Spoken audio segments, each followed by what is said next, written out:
Coming up on today's edition of Locked On Eagles, it's the first show of the 2022 season. We are taking a first look at this week's game for between the Eagles and the Detroit Lions. Also, our 2022 NFL predictions podcast is coming your way on another edition of Locked On Eagles. You are Locked On Eagles, your daily Philadelphia Eagles podcast. Part of the Locked On Podcast Network, your team every day.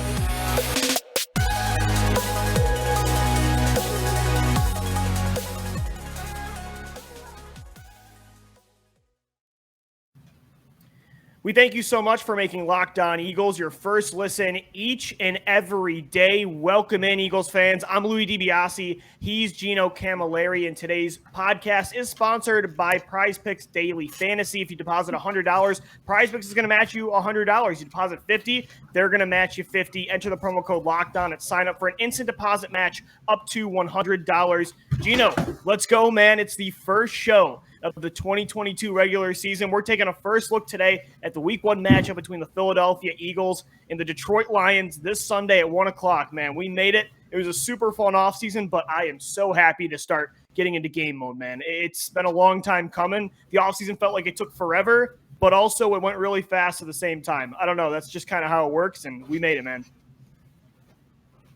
Just like Howie Roseman has said, Nick Sirianni and the rest of the players, they had a bad taste in their mouth getting off the plane after they lost that game to Tampa Bay. And I think you and I did as well. And I think many Eagles fans, rightfully so. And this time, after all of the hard work that went into the offseason, it all comes to fruition this week. We've seen bits and pieces, but this is when you go up to the buffet at a casino. You can eat anything you want in the world. And I think Nick Sirianni is going to empty the playbook right away week one. I think they want to put on a show. They want to start fast, something they haven't done in the past couple of years. If you could start fast, it'll alleviate the burden down the stretch where you don't have to win 5 out of 6 or 6 out of 7. Or week ones, they have to pull it off in the second half, right? And, they're down 17-0 against Jacksonville back in 2014. But the good news is Nick Sirianni's team last year in his first week 1 matchup did start fast. They kicked Atlanta's butt. I mean, just destroyed them in that football game. It was a complete perfect start to the season. And, overall, although they've started kind of slow with week 1 and, out of the gate of these regular seasons a lot of the time, the last 10 years, they are 8-2 in week 1. So normally me and you have gotten to talk about good stuff the first recap. It's usually good, and they put a fantastic taste in our mouth, and we're all sipping the Kool-Aid, right? And then things start to unravel. You remember 2016, that Detroit game, Ryan Matthews not putting the ball in his correct hand. Then the season just stumbled out of control. 2017 was completely different. But then 18, it's the same type of thing. You play Atlanta once again. You win that week 1 game, and then things just start to take a tumble after that. 2019, the same sort of issues. 2020, and then even 2021. After you win that game, you end up 2-5 over the next stretch there. We're going into the bye week. You have to win all of those games. So it's not just starting fast in week 1. It's setting the pace and setting the bar and knowing where you have to go for the rest of the season. I like the idea of setting a high floor and then matching that to be your bar. Because what they have done, Lou, like you said, 8-2, that's fantastic. But you just have to go on to week 2 after that. This is a good benchmark game. I think Detroit should be a lot better. I know everybody's buying into the Hard Knocks Kool-Aid. Dan Campbell at the end of last episode said, let's go get ready for Philly. Man, Philly's ready for the Detroit Lions. Everybody in that building is. And what Chauncey Gardner-Johnson said in his introductory press conference when he was asked, what is the feel in the building? He's like, just talk to anybody. He's like, strength staff, players, coaches. Everybody just knows that there's one goal in mind, and that's to go out and win every single week. And Nick Sirianni guiding this ship, this go-around, Lou, they know what they can do when they reach their full potential. And I don't even think we've seen a glimpse of what this team could be last year. And now you're even better than you were down the stretch. Well, and that's the thing, man. The last time the Detroit Lions saw this Eagles team, it was the game that turned around the season. It was the first game where they said, we are not going to throw the football 30-plus times a game. We are going to be a run-centric team that relies on this elite offensive line, that relies on Jalen Hurts' elite mobility, and that went on to be a 7-2 finish, making the playoffs. Like you said, though, this Detroit Lions team is going to be seeing a very different Eagles team, Gino. That's the thing is, yes, last year the game did help them turn around the season, but this year they're going to want to get back to who they were the first half of the year with a better result. I think week one, you saw it with the starters, the only preseason action they got against the Jets. They threw every play, and Hurts went 6 for 6 and threw a touchdown to Dallas Goedert. I think you're going to see a similar game plan against Detroit early on. They're going to want to test out this new car. They're going to take their new ride out for a spin and see if you do get a better result, because that's who they want to be as a football team. But also, don't be surprised if it is a very well-balanced attack. They do rely on the run a lot. This team, and all teams really, week one, sometimes things are just weird, and you want to do what you know you do very well. So I would expect a mixed bag of balanced attack, but I think Detroit's going to see a much improved passing offense for the Eagles on Sunday. I think how you could tie this all together was that the Philadelphia Eagles springboarded off of the Detroit Lions last year in a way where they reconfigured their entire motor of their team. They went from, in those first 7 weeks, a team that wanted to pass. But instead of doing the same thing over and over and over and over again, yes, they did it for 5 to 6 games, but then they learned, okay, we have to balance this thing out. I believe they're going to try the same game plan that they went out with in that first 7 weeks last year, because Nick knew that that was the way to win games. But then you all of a sudden had this great rushing attack that you couldn't ignore. But now, with all of the pieces you have, let's get back to that. Let's take the way that you beat Detroit last year and use that same mindset to springboard you in a way where if your passing game starts hot, Lou, that's the best thing you could ask for Jalen Hurts. Get his confidence right out of the gate. Exactly. Get him some easy throws in space in the first couple drives. Let A.J. Brown do his thing. Even let the running backs do their thing. And then once his confidence is there, let him make some of the throws that we have seen all off season long, and let him continue to build up what should be, and what this Eagle team wants to be, a quarterback that can throw with the best of them. And that should be the way that this season starts. And I do like that they play Detroit. So it's kind of weird. Since 2015, the Eagles have played only one other week one matchup, and it was 2016 against the Cleveland Browns. That wasn't against the Atlanta Falcons or the Washington Commanders. This is only the second time in 7 years they're playing a different opponent. And, you know, like I said, I prefer a lot of the time. I know Detroit right now, everybody's drinking that Hard Knocks Kool-Aid. They have such a likable coaching staff and culture. Totally get it. They do have some stuff going on with the roster. I think the Lions are also a much better team than what the Eagles saw last year. But I still think they're going to be one of the worst teams in football. I don't think this is suddenly a team that's going to be the Cincinnati Bengals of last year, where they're a Super Bowl contender. So are they going to be gritty and, you know, tougher than they were last year? I'd imagine so. But I do, because of how weird week one is at times, and everybody's getting a feel for things, especially now. There's going to be even more rust with shorter practices. You know, we'll see the Eagles are pretty bad at tackling over the last few weeks. I would prefer to play a weaker team to start things off, because also you want to get week one. Getting that win is so important to me, because, yes, the Eagles fans know of anybody that a slow start to the season doesn't always end things. But, you know, it's a mental game. And when you start 0-1, that puts so much pressure on you to get that second win week two. And things can spiral out of control so fast if you're 0-2 suddenly, or 1-2, right? It just puts more and more pressure. That I think getting that first win out of the gate, yeah, you don't want to read too much into it, but I do really think it's crucial. And I'm glad they're not playing, you know, one of the big division matchups this week, or they're not getting their Aaron Rodgers matchup out of the way. I do like that they play the Lions first. The Lions did come out of the gate hot last year. They put up a ton of points. They lost a lot of games by only one possession, so they are competitive for sure. It could be a very similar outcome where you're looking at a boatload of points week one and saying, what happened there? But in the end, I think a team with the Eagles' depth for sure will pull it out in the end, and we'll get more into the X's and O's of that. But you can't take this team lightly at all. I mean, they do have playmakers. You're going to see Jeff Okudah going up against your wide receivers, which will be a very good test for them right out of the gate. You're going to see Aiden Hutchinson. They're going to get their brand new car and take it out for a spin. Yep. He's going to be roaring and ready to go. Jared Goff with a rejuvenated wide receivers core. And Deuce Staley. You don't think he's going to be talking crap all week about the Eagles and what they did to him, man. You know he is going to be. And we love Deuce, and I think this will be a good game. And I love what you said. You can't start 0-1 because it could start to spiral out of control and the pressure builds. It's like a hitter getting into a slump. Like every time you go up, the pressure mounts and mounts. Remember Chip Kelly's 2015 season, Lou. That was the worst anxiety of all because the first 3 weeks you're sitting there saying, this doesn't even look like a team that could win an NFL game. No. And for a while, it felt like that. And that snowball effect is real. And we have seen that not just in the beginning of seasons, but also in the middle stretches as well, Lou.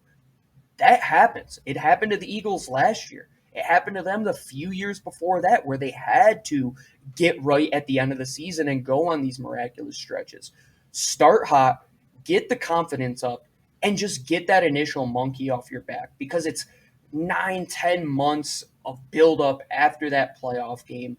They know that they're going to be hungry coming off of that loss to Tampa, and now they know what the expectation is. And expectations can be deadly, but at the same time, they can work to your favor because when you have leadership in the way that the Eagles do, that veteran leadership where most of your captains outside of Jalen Hurts are in their 30s and beyond, that's going to send a message to the young guys. Yeah, you guys are here and you're the next generation, but right now, we still want to win. And we're going to take you in and take you along because we know that this is an 11-man game. This is not a 22-man game. It's a 53-man and even beyond that man game. And when you go to the depth and the Eagles roster, it should build up for success, sustained throughout the season because they have set themselves up. If somebody does go down, they've set themselves up to have players that are durable now. That's been one of the things they've keyed on in the last couple drafts. And not only that, you have the star power at the top where everybody is battling day in and day out. And now You're going to go into a game against Detroit where that talent level is not on par with what the Eagles have right now. Yeah, I don't think so either. We're going to get deeper into it, though. We've got Tuesday through Friday. We got crossover Thursday as well with Locked On Lions. We're going to get deeper into this matchup for sure. But, Gino, to start off our regular season podcast for the 2022 season, we're going to do our NFL predictions where we go through 1 through 7, who we got making the playoffs in the AFC, the NFC, our Final Four in the conference championships, Super Bowl winners, MVP picks, rookies of the year. That's all coming up on a loaded edition of Locked On Eagles. And guys, today's show is sponsored by Prize Picks Daily Fantasy. I love how easy it is to play with daily fantasy on Prize Picks. Look, I love traditional fantasy, but I've been really getting more into daily as the years go on. There's so much in fantasy football now. I've been doing guillotine leagues, dynasty, but daily is kind of the new thing, and you can do it all over at Prize Picks. We're ready to win big this regular season with Prize Picks. So how does it work? Well, you pick 2 to 5 players, and if they go score more or less than their Prize Picks projection, you can win up to 10 times your money on any entry. No competing with anybody. It's just you versus the projection. Prize Picks offers projections on any sport you watch. Entries can be made in 60 seconds or less, and they have safe and fast withdrawals as well. Download the Prize Picks app or go to prizepicks.com to sign up and play daily fantasy sports. First-time users can receive a 100% instant deposit, match up to $100 with the promo code LOCKEDON. If you deposit $100, Prize Picks will give you $100. You deposit $50, Prize Picks is going to get you $50. Again, don't forget to use the promo code LOCKEDON at sign up for an instant deposit match up to $100. All right, Eagles fans, welcome back into this Monday edition of Locked On Eagles, kicking off the 2022 regular season in style. We took a first look at Eagles-Lions this Sunday in Detroit, starting at 1 p.m. I love a week 1 kickoff at 1 o'clock, right? I'm so antsy, and I need the Eagles right away. I think I'm glad that this year it's at 1 o'clock. And for me out in Colorado, it's at 11. Yeah. It's the best feeling. Yeah, man. Is this the first? No, last year too, right? Yes, sir. That was my first season. It's great. The worst, though, strange, Lou, but in a good way, I guess, is that Monday night kickoff because the season kicks off Thursday. Beautiful. Then you see the Sunday games, and then you're saying, man, I still have to wait another day. Right. And it's the national stage. Everybody reacts to week 1. It's always the most hit or miss either way. I'm glad it's 1 p.m. It'll be lost in the shuffle. It won't be a nationally televised game. It'll only be for Eagles and Lions fans. I can't wait. So, Gino, I want to finish off today's show, though, with these next 2 segments predicting the 2022 NFL season. And it's tough, man. I mean, you look at last year, the Eagles were in the thick of it, so we know the NFL is so close, right? We talk about the Lions. I mean, we think they're going to be more competitive. The Jacksonville Jaguars. I'm intrigued by the Atlanta Falcons because of Mariota and Desmond Ridder. And you're like, every year we kind of do this, though, where everybody looks better on paper coming out of the offseason. There's got to be bad teams. It's just the way it works. But last year, I mean, 70% of the league was still in the playoff hunt within the last 3 weeks of the season. So having 7 seeds in the playoffs now in both conferences definitely opens it up, but it makes things tougher for sure to predict. So we're going to go through the AFC and NFC and predict the playoffs 1 through 7. And I want to start in the AFC. And let's start with what you did here. You went with the Bills at 1, the Chargers at 2, the Bengals at 3, and the Colts at 4 as your division winners. And your wild card teams were the Chiefs, Broncos, and Patriots. Take me through your thoughts here and why that's your 1 through 7. First off, and you can clip this, if Bills fans ever think I don't say anything nice about the team, I know I saw that. I believe your team is going to get the number 1 seed. I am. I'm not an idiot, Lou. I learned from my mistakes. Josh Allen, he's a beast. The defense that they're putting together, bringing in Kyer Elam to be the number 2, both of their safeties back, improved line play with Von Miller, and all of the weapons that they have on offense, it's hard to look past that team. With Miami, which should be better, the Jets will still be probably towards the bottom. Can I say I was surprised you had the Patriots in here at 7? I believe that they're going to win against Miami. They just seem to do that they always beat them, whether it's at home, on the road. When Tom Brady was there, it was a little bit different, but now the regime has kind of changed over. I believe the ways are a little different there now, but at the same time, they made it last year. I'm high on what they can do. I still think when it comes down to it that they could sneak in towards the end. We know in the West those teams are going to beat up on each other. Yeah, it's going to be tough in the West. One of the teams is going to have to be the recipient of being the team that is beat up on. The Raiders, yes, they are compiling good talent, but they're on the first year of a new head coach with the quarterback that you could argue is the 3rd best in that division right now. Maybe 4th, I'm saying he's right? the 4th in my opinion. Yeah, I agree. And I think Russell Wilson's better. It was so tough. Definitely. I also left the Raiders out of the playoffs. And, Gino, there was a bunch of teams in the AFC. I mean, the only differing of opinion we had, I mean, our seeding is different. But I had the Baltimore Ravens in. You had the Patriots in. The rest, we had the same. So I have the Bills and Ravens as the top 2, the Chiefs at 3, the Colts at 4, and then my 3 wildcard teams were the Chargers, Bengals, and Broncos. But you're right. I mean, leaving the Raiders out is tough. Miami, New England always finds a way, even though their roster doesn't look great at all, and I'm not a Mac Jones guy. But the reason I put Baltimore in there and I had them at 2 is last year with a catastrophic Eagles-like amount of injuries, Lamar Jackson had that team as the 1 seed nearly halfway through the year. I thought he was throwing as good in the pocket as he ever has in his career, and that's even including his MVP season in 2019. This year, he's healthy now. I know he doesn't really have any weapons in the passing game outside of Mark Andrews, which is frustrating as a Lamar guy, but I think that everything else about Baltimore, they do so well. It's really hard for me to keep them out, and I think Lamar is going to be an MVP candidate, so that's why I had them in there. I just look at the AFC North as a division that they always teams just split those division games most of the time, with especially how good all of those teams are now. Is it as good as the West? Absolutely not. But the Bengals, I think, are in that tier above. I think the Raiders could finish 10-7, be right there, maybe even 11-6, be right there. Same with Baltimore. Do the Patriots pull out one more win? I was going back and forth. Yeah. Will I regret leaving the Raiders off and taking all 4 AFC West teams? It could happen for the first time in history, Lou. We've never seen that. Now with 7, it could actually happen. And it might be time for the Ravens to regress to the mean. They've had this unbelievable stretch that they've went on where they just seem not to have any losing seasons. They just seem to always be in the thick of it in a division that was theirs for most of the time. So does Pittsburgh, by the way, man. That's the annoying thing is there's so many good teams in the AFC. Watch Pittsburgh find a way to limp in somehow like they always do. But there's so many other more entertaining teams that I do hope makes it for sure. But, that was the only difference we had was you had the Patriots in, I had the Ravens in. It's going to be a bloodbath in the AFC for sure. Gino, to move over to the NFC here, pretty much, again, we see eye to eye on most things outside of seeding. So the only difference we had, you had the New Orleans Saints in the playoffs over the Dallas Cowboys, which Eagles fans are going to love. I did put Dallas in over New Orleans. I know the Cowboys have lost a ton of talent in there, making Jason Peters be their left tackle at basically 40 years old now, which is crazy. As much as I love JP, I mean, the guy limps out of every game now, and I'm going to hate seeing him in a Cowboys jersey, but not because of his ability at this point.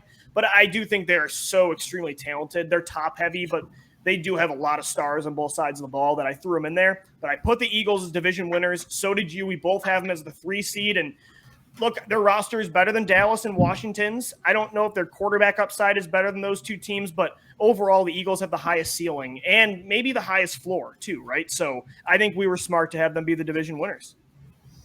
I think Jalen's going to put up a much better season together than Carson Wentz. I think if you're a betting man like you are, you're probably safer doing that. I still think Wentz has a higher upside, but I agree that Philly's going to have the better year. I don't have Washington in these playoffs.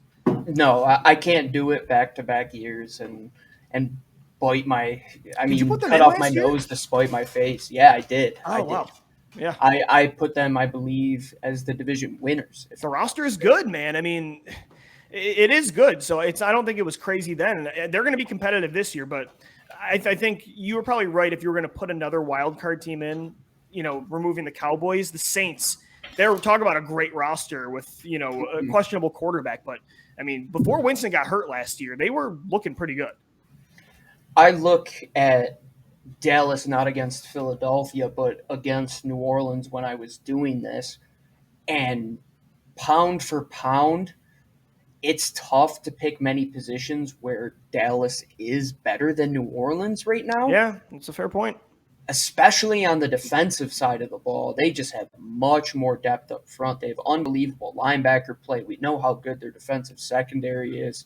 And in that division where you are going to play Carolina, you are going to play the Falcons, the Saints have done a pretty good job winning those games that they're supposed to.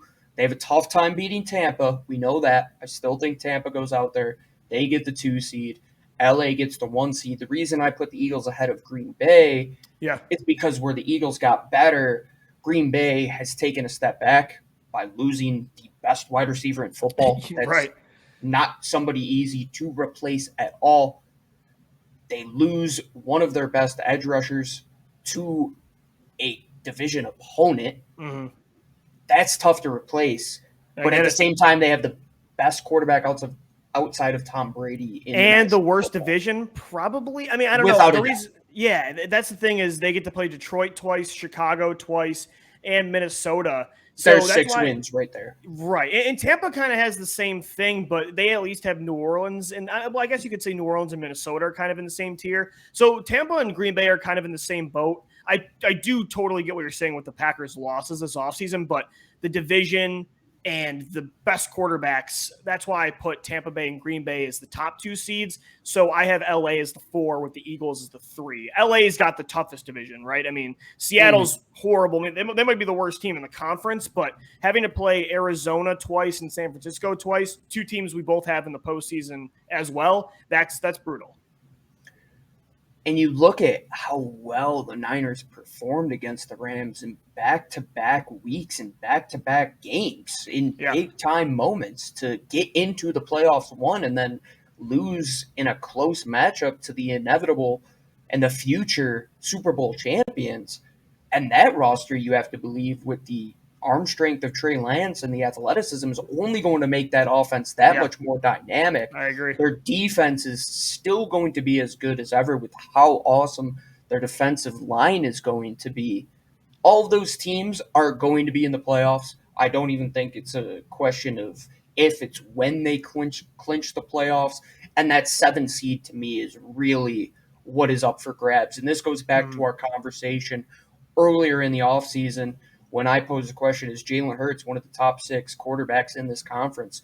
Or, well, if you look at it, we have all of those 6 quarterbacks that we had discussed outside of Dak Prescott in my case, but across the board, you have Matt Stafford, you have Tom Brady, you have Aaron Rodgers, you have Kyler Murray. the young guys, the older vets? Can Jalen Hurts be in that conversation, not just getting you to a playoff game, but hosting a home playoff game and now taking the next step, which should be to go and win a playoff game? Gino, it's interesting too, because I think we all agree the AFC is a more loaded conference than the NFC, but as we also said, the NFL is so close. And last year, there were so many teams on both sides of the league that were in it until the very end. The NFC is the same way. So I have Tampa Bay, Green Bay, Philly, LA, Dallas, San Francisco, and Arizona. You threw New Orleans in there over Dallas. And then there's other teams, though, that I would not be surprised at all if they make it. Carolina is a team that Baker Mayfield, I don't really like Baker Mayfield that much. He's a better quarterback than what Sam Darnold was last year. He's a better quarterback than what Cam Newton was. They have a great roster. If they made it, would you be surprised? I really wouldn't. I mean, Minnesota, too, they're going to be battling in this postseason. They have a good roster. It's a lot of teams, as you mentioned, after Jalen Hurts, right, and Trey Lance, the young unknowns, Justin Fields. It's a lot of teams with good rosters, but very average quarterback play. Baker Mayfield, Jameis Winston, Kirk Cousins. So I feel like a lot of teams in the NFC are in the same boat as well. It's going to be super competitive. The only teams that I would say are just not in it, Seattle, Atlanta, probably Chicago, and Detroit, I would say. And even Detroit, the Giants. New York too. Yeah, that's a good point. Yeah, the Giants. But if Washington's defense does what they did 2 years ago, and if Wentz doesn't self-destruct at the end, the Colts are a playoff team. I mean, they're going to be competitive too. Yeah, it's a huge what if for sure. I know, but that's the thing. I mean, with Heineke last year, they were competitive. Wentz has a way higher ceiling than what Heineke can do. So it's a close league, man. It's fun. I love that they added a seventh playoff team.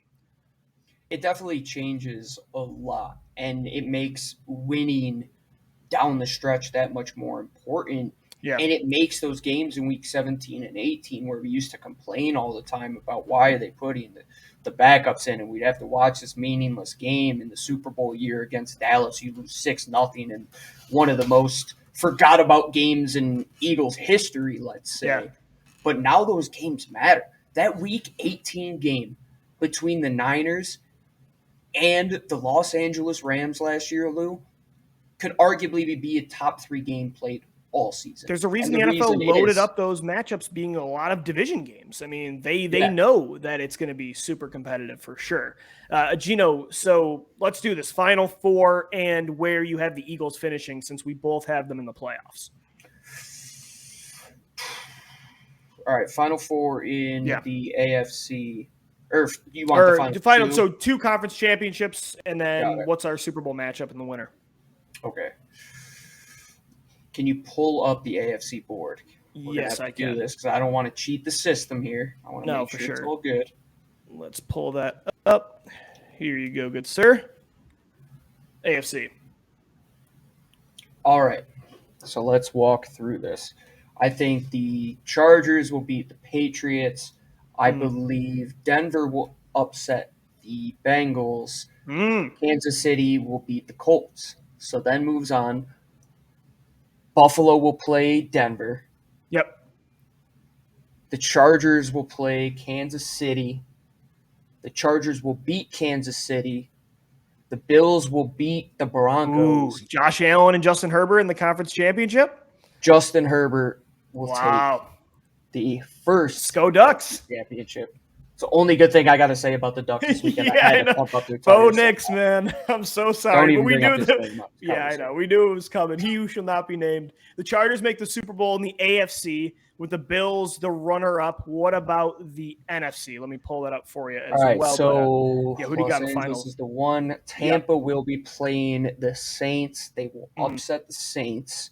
And then as a 3 seed, I will have the Philadelphia Eagles taking on the 49ers. They will get redemption for that game last year, which was a close game.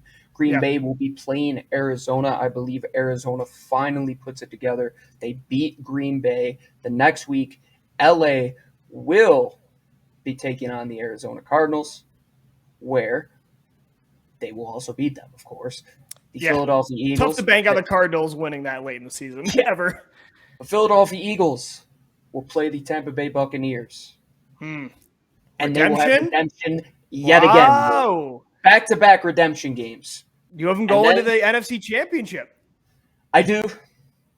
I have them losing because I'm not going to bet on my team because every time I do, I jinx them. I was going to say. So I will have them losing in the NFC Championship to the Rams.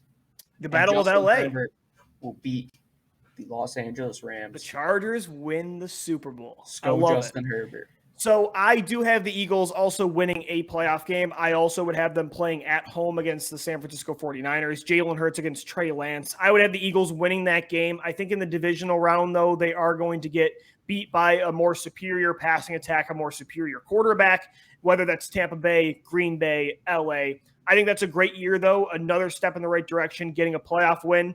Pretty close with you, too. I could see them making a conference championship. I think this team is that talented. If you said they made the Super Bowl, wouldn't bat an eye. But again, like you, I'm not just not picking them because I believe they can make it. I'm not doing this as a bias thing. But I do believe that, it's tough to bet against Tampa Bay, Green Bay, or LA over Philly. Getting past one. Let's talk week 9, and then we'll talk. I want to see how this offense looks, though. The first half of the year is going to be crucial for how I feel about this team. Absolutely. So my final 4 is going to be in the AFC. It's going to be Baltimore and Buffalo. I feel like Baltimore is my new Carolina, Gino, where I pick them every year. Eventually, I hope I get it right. It never happened with the Panthers. The only year I didn't pick them is the year they made the Super Bowl. But I have Baltimore and Buffalo. The Bills go to the Super Bowl. And then I have Packers, Buccaneers, Brady, Rodgers. We get that rematch.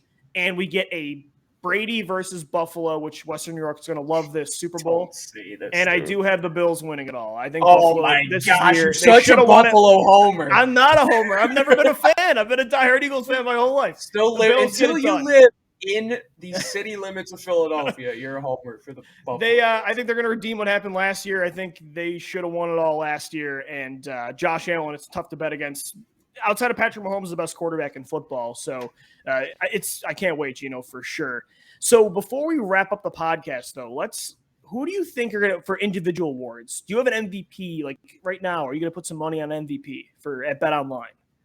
I won't put money on it because I don't think his odds are going to be that good because he is going to have a fantastic season. I'm going to go with the guy that is going to win his team a Super Bowl. He's going to win the Super Bowl MVP. And he's going to win the trifecta. Makes sense. Justin Herbert. Yep. With the offense, with the defense, what he has shown, and just his pure gall to let that thing fly with a rocket of an arm that he has. You put him and Josh Allen next to each other, it's close. I don't think Josh has as big of an arm as the difference that people make it seem to the next quarterback in the league, because I look at that Darius Guyton play that he had last year in Justin Herbert, 65 yards in the air, folks. Oh, yeah, same tier. They both have generational. He could throw for 6,000 yards, and I'd say, it makes a ton of sense. My MVP is not going to throw for 6,000, but it's because his offense won't let him, and it has nothing to do with his ability. I'm saying Lamar Jackson wins MVP, and if the Ravens make the conference championship like I have them, that is the most valuable player, because if he's going to take it's LeBron with the original Cavs team. He's LeBron in the 2018 year as well, where he's going to take James Prochet and Devin Duvernay to a conference championship. I think he was on the verge. He was going to come close last year to doing it, and I think he had that season interrupted with that injury for sure. He's in a contract year too. I think Lamar Jackson gets back to where he was last year at the start and also his 2019 form. But he's always been an elite quarterback, whether the national narrative at times wants you to believe it or not. So that's my MVP. And Gino, last one. We'll do rookies of the year and comeback player. I think comeback player is probably going to be Lamar. I mean, right? Or Derrick Henry are probably the two favorites. I would say, what big names even went down last year? And what do you even count as a comeback player anymore? Like, let's say Marcus Mariota had a really good year in Atlanta. Does that count? A former second overall pick that became a backup for multiple years? I don't know. Most of the time it's injuries, but Michael Vick won it with the Eagles in 2010, and that wasn't injury related. He was in prison, and he won comeback player. So the criteria sometimes is off. You would have to say somebody with an injury because that's what it's been, or somebody with a great story, which maybe it's a team that is elevated from the basement into like a position of potential. Like, let's say this, hypothetically. Jared Goff leads the Detroit Lions to the 7th seed. Yeah. You could make the argument for it's the same logic as Mariota, only that one's way more realistic. I would say that you'd have to be in that department. In the AFC, that's tough as well. Maybe, let's say Mitch Trubisky all of a sudden goes to Pittsburgh and leads them into the Keeps seventh Kenny seed as Pickett well. off the bench. They make the playoffs. That's a good one. These are the ones that would be fun. And if you're going to bet and try to win big, these are some really good options. Right, that's the long shot. Lamar, or Derrick Henry, definitely the favorites for sure. Rookies of the year, Gino, I have two my guys from this past draft, and I love the situations they went into. I have Christian Watson for the Green Bay Packers. Right now, I know Romeo Doubs is getting like the wide receiver one hype in Green Bay, but I do think Christian Watson's their most talented pass catcher. Second round pick. Packers love him.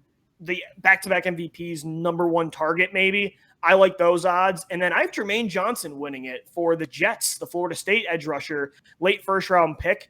I think the NFL likes to go based on pass rushers with these awards. They like sacks. Right? I think there's more of a sex appeal with that than cornerbacks rarely win these awards or even defensive player of the year. So I like Jermaine Johnson if I'm going to go a little more bold. Two my guys. That's fair. I like the idea of Romeo Doubs being the number one. I hyped him up all season guy. long. I told you. Yep. But I look at the long shots and I look at the favorites and I say, this is probably going to be one where the favorites would have the upper hand just because the top of that class far exceeded the drop-off that were to happen. That's a good point. Yeah. So I look, if Kayvon Thibodeau can do anything that resembles a pass rush for the Giants who have had next to nothing over the last couple of years, it's going to come through him. And if he finishes with 8.5 to 10 sacks, he could be in that equation.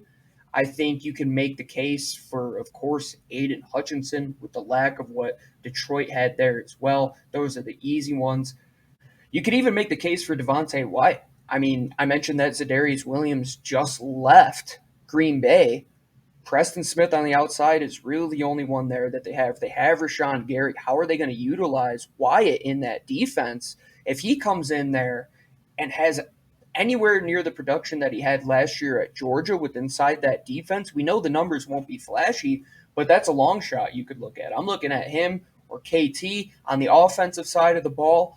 I have one for you, Lou, not at a position passing the ball, but Breece Hall, man, with the Jets improving their offensive line as well as they have, and Breece Hall going to be the focal point of that offense, he could rush for 12 to 1,400 yards, catch another 300 to 400, put him anywhere between 16 to 1,800 all-purpose yards on the year, and he could make a strong case. Because if you look at the wide receivers at the top, the Jameson Williams, the Chris Olaves of the world, Jameson is going to go in there. He's still on the injured list, if I'm not mistaken. He's not going to be playing, You look at the situation down in New Orleans with Michael Thomas. He's going to be back healthy. They have Jarvis Landry, two guys that absolutely eat receptions up.